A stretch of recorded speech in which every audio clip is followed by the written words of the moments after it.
Welcome to the Tech Egg. Don't get scrambled. Enjoy the video. In this video, I will show how to make chocolate bao. Combine warm liquid, yeast, sugar, and flour, then knead until smooth and elastic for about 8 minutes. Let the dough double in a warm place, then divide and shape into rounds.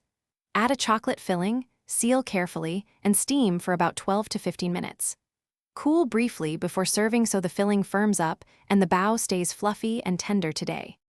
Make dough with warm milk, active yeast, sugar, and flour, and knead until elastic and smooth to develop good gluten.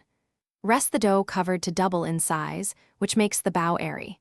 When dividing, weigh portions for even cooking and consistent buns.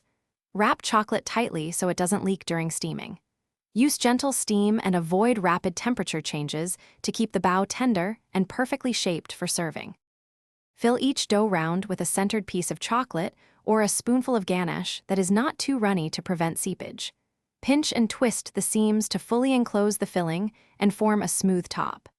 Steam on a rack with moderate heat so the bao expands slowly and cook through evenly.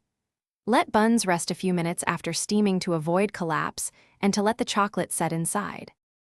Thanks for watching. Consider subscribing if I helped unscramble your problems.